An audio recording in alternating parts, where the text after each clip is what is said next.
Hi friends समस्त को स्वागत करुच्ची मो शिक्षार्थी यूट्यूब चैनल को। आज यही क्लास आम प्रीवियस ईयर एग्जाम आसी selected Odia grammar question Gudi को डिस्कसन करवा। तेणु भिडियोटी को आरंभ शेष पर्यंत निश्चय देखूँ कारण समस्त क्वेश्चन गुड़ी आगामी परीक्षा बहुत इंपोर्टेंट रही।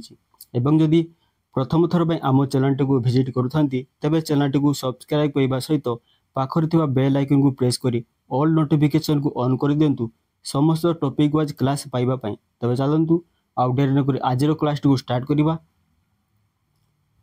सो आज प्रथम प्रश्नटी रही बाघ गर्जन शुणी पिला मानकर डैश हैला उपयुक्त रूढ़ी द्वारा शून्य स्थान पूरण कर। बाघ घरे मिरग नाट पिले पानी दियो देखा कदली बिका ना दीप तल अंधार। यार सठिक आंसर जो ऑप्शन नंबर बी पिले पानी। अब देखिबा नेक्स्ट प्रश्नटी कौन रही। कुकुर गोटे विश्वस्त प्राणी एठार कुकुर केउ प्रकार विशेष्य जातिवाचक विशेष्य क्रियावाचक विशेष्य नामवाचक विशेष्य ना गुणवाचक विशेष्य।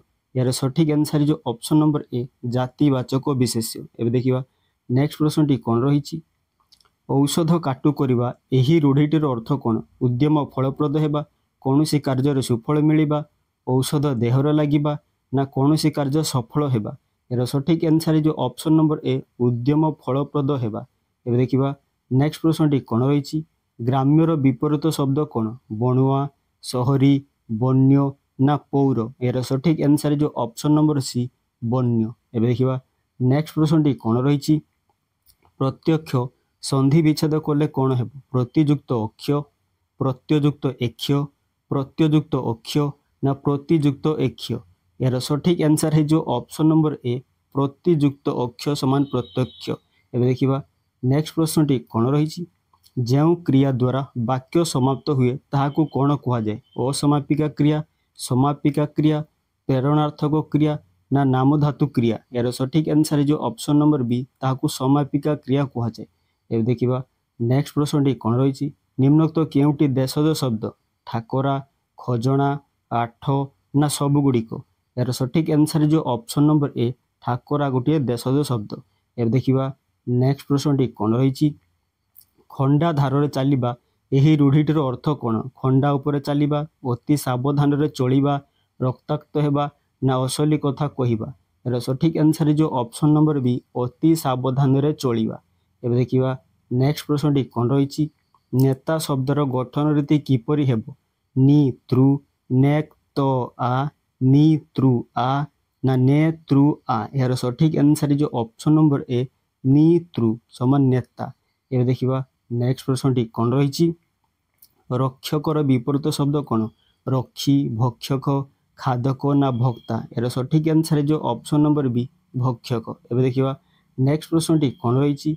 शीतल पवन बहुची बहुची केउ प्रकार क्रिया अकर्मक क्रिया अमिश्र क्रिया साहाय्यकारी क्रिया ना सकर्मक क्रिया। यार सठिक आंसर जो ऑप्शन नंबर ए अकर्मक क्रिया। एबे देखिबा नेक्स्ट प्रश्नटी कौन रही। शिखरी शब्दर प्रतिशब्द लेख पर्वत मयूर समुद्र ना सिंह। यार सठिक आंसर जो ऑप्शन नंबर ए पर्वत। एबे देखिबा नेक्स्ट प्रश्नटी कौन रही। दीपरे यथेष्ट तेल नहीं एठार यथेष्ट की प्रकार विशेषण क्रिया विशेषण अवस्थावाचक विशेषण गुणवाचक विशेषण ना परिमाणवाचक विशेषण। यार सठिक आंसर जो ऑप्शन नंबर डी परिमाणवाचक विशेषण। एबे देखिबा नेक्स्ट प्रश्नटी कौन रही। नास्ति सूचक अर्थरे केउ उपसर्ग व्यवहृत हुए नि आ उप ना अभि। यार सठिक आंसर जो ऑप्शन नंबर ए नि व्यवहृत हुए। एबे देखिबा नेक्स्ट प्रश्नटी कौन रही। धीर पानी पत्थर काटे एठारे धीर शब्द की प्रकार विशेषण गुणवाचक विशेषण क्रियावाचक विशेषण संख्यावाचक विशेषण ना अवस्थावाचक विशेषण। यार सठिक आंसर जो ऑप्शन नंबर ए गुणवाचक विशेषण। एबे देखिबा नेक्स्ट प्रश्नटी कौन रही। कटकिया एठारे केउ प्रत्यय केउ अर्थरे व्यवहृत होइछि आ संजोग आ निवास इया निवास ना इया संजोग। यार सठिक आंसर जीवो ऑप्शन नंबर सी इया निवास अर्थरे। एबे देखिबा नेक्स्ट प्रश्नटी कौन रही। फकीरमोहन सेनापति को ओडिया भाषार प्रेमचंद कहा जाए उक्ति रे फकीरमोहन सेनापति पदटी केउ प्रकार विशेष्य गुणवाचक विशेष्य वस्तुवाचक विशेष्य नामवाचक विशेष्य ନା ଜାତିବାଚକ ବିଶେଷ୍ୟ। ଏହାର ସଠିକ୍ ଆନ୍ସର ହେଇଯିବ ଅପସନ୍ ନମ୍ବର ସି ନାମବାଚକ ବିଶେଷ୍ୟ। ଏବେ ଦେଖିବା ନେକ୍ସଟ ପ୍ରଶ୍ନଟି କ'ଣ ରହିଛି। ନିମ୍ନରେ ଦିଆଯାଇଥିବା ଭିନ୍ନ ଶବ୍ଦଟିକୁ ବାଛ। ବିନାୟକ, ଏକଦନ୍ତ, ଗଣପତି ନା ବାମଦେବ। ଏହାର ସଠିକ୍ ଆନ୍ସର ହେଇଯିବ ଅପସନ୍ ନମ୍ବର ଡି ବାମଦେବ। ଏବେ ଦେଖିବା ନେକ୍ସଟ ପ୍ରଶ୍ନଟି କ'ଣ ରହିଛି। ସଦ୍ୟ ଯୁକ୍ତ ଜାତ ସନ୍ଧି କଲେ କ'ଣ ହେବ। ସଦ୍ୟଜାତ, ସଦ୍ୟଜାତ, ସଦ୍ୟଜାତ ନା ସଦ୍ୟଜାତ। ଏହାର ସଠିକ୍ ଆନ୍ସର ହେଇଯିବ ଅପସନ୍ ନମ୍ବର ଏ ସଦ୍ୟଜାତ। ଏବେ ଦେଖିବା ନେକ୍ସଟ ପ୍ରଶ୍ନଟି କ'ଣ ରହିଛି।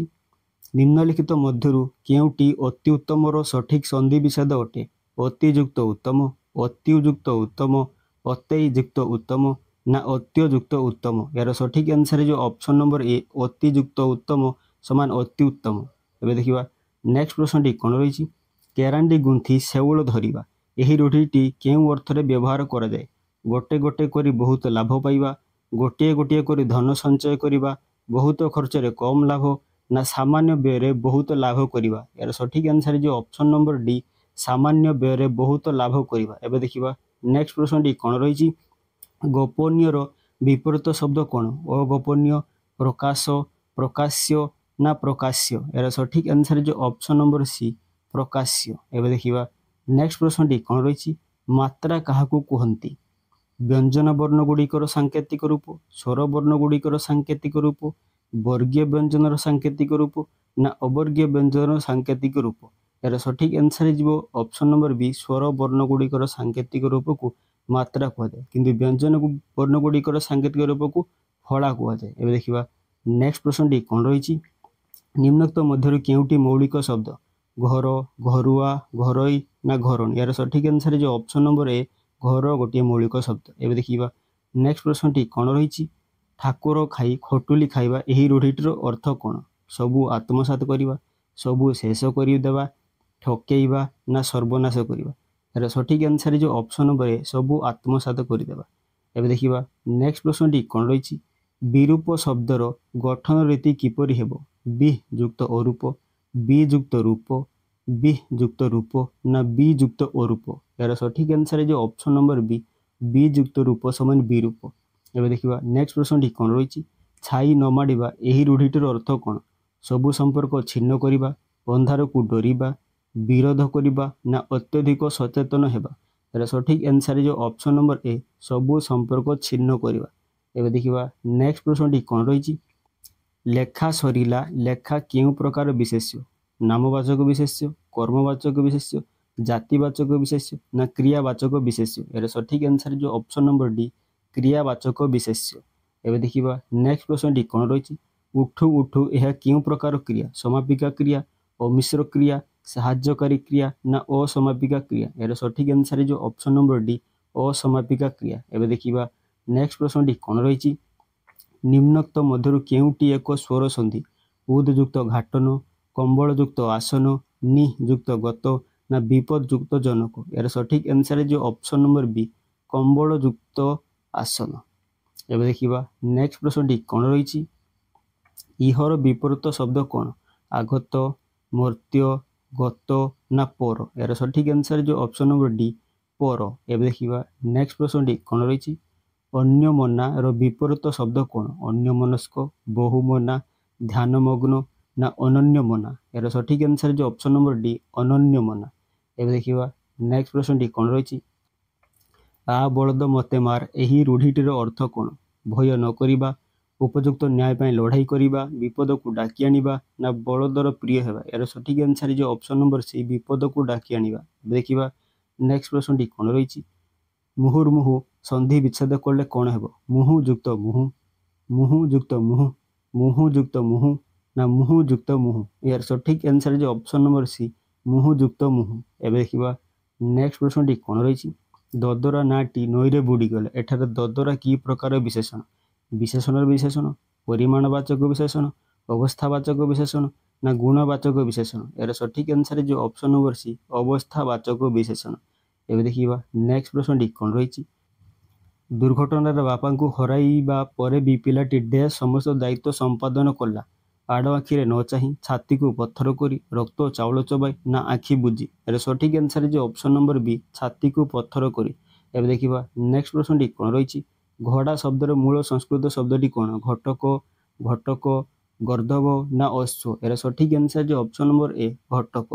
ଏବେ ଦେଖିବା ନେକ୍ସଟ ପ୍ରଶ୍ନଟି କ'ଣ ରହିଛି ନଈ ଶବ୍ଦଟି କେଉଁ ସଂସ୍କୃତ ଶବ୍ଦରୁ ଉତ୍ପନ୍ନ ହୋଇଛି ସରିତ ନଦ ତଟିନୀ ନା ନଦୀ ଏହାର ସଠିକ୍ ଆନ୍ସର ଯେ ଅପସନ୍ ନମ୍ବର ଡି ନଦୀ। ଏବେ ଦେଖିବା ନେକ୍ସଟ ପ୍ରଶ୍ନଟି କ'ଣ ରହିଛି କ ବର୍ଗର ଅନ୍ୟ ନାମ କ'ଣ କଣ୍ଠ୍ୟ ବର୍ଗ ତାଲବ୍ୟ ବର୍ଗ ଦନ୍ତ୍ୟ ବର୍ଗ ନା ଅଷ୍ଟ୍ୟ ବର୍ଗ ଏହାର ସଠିକ୍ ଆନ୍ସର ଯେ ଅପସନ୍ ନମ୍ବର ଏ କଣ୍ଠ୍ୟ ବର୍ଗ।